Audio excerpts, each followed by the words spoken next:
こんにちは、たまおです。今日のジャンク品はこちらになります。ノートパソコンです。HP のプロブックになります。こちらは Twitter のフォロワーさんから通電不良のパソコンがあるということでお安く譲っていただきました。中にはノートパソコンと電源アダプターをつけるところのソケット、こちらが同梱されていました。おそらくこれが交換されていると思うんですが、あとは AC アダプターも付属されています。早速作動確認していきます。電源を入れます。反応がありません。次に安定化電源で試していきます。電源オン。こちらなんですけれど、電源入れます。電圧が降下しています。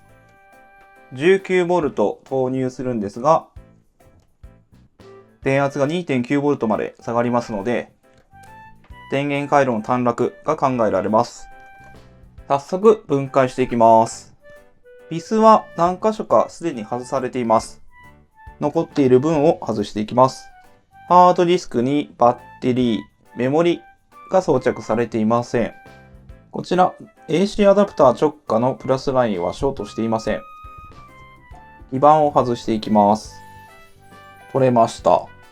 基板を点検していきます。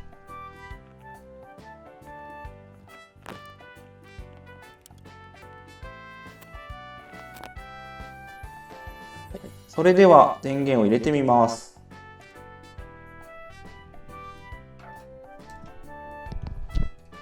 こちらが発熱しています。電源を入れてみます。オン。こ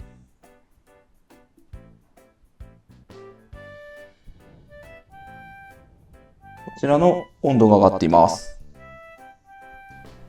まずはこの MOSFET を外してみたいと思います。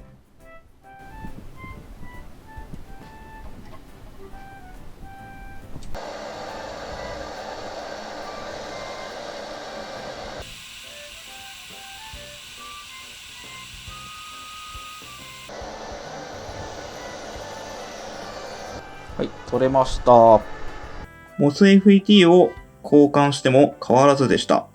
で、こちらにコンデンサーが4つ並んでるんですけれど、こちらの1個がこのようにデッドショートしていました。代わりのコンデンサーをつけたいと思います。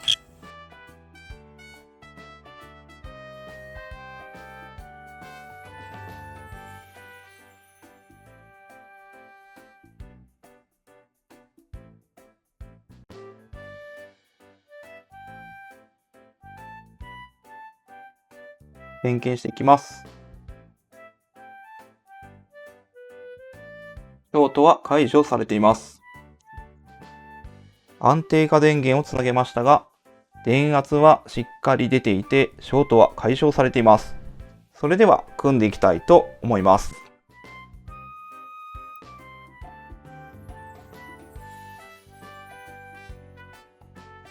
電源をつないで 19V 流れています。電源入れます。電源オン。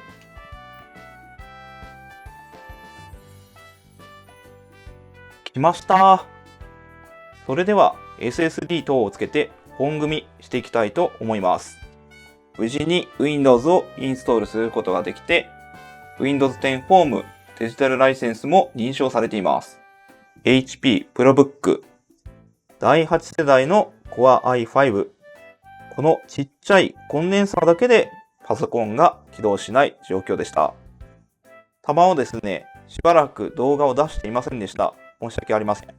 何をしてたかと言いますと、道具を集めていました。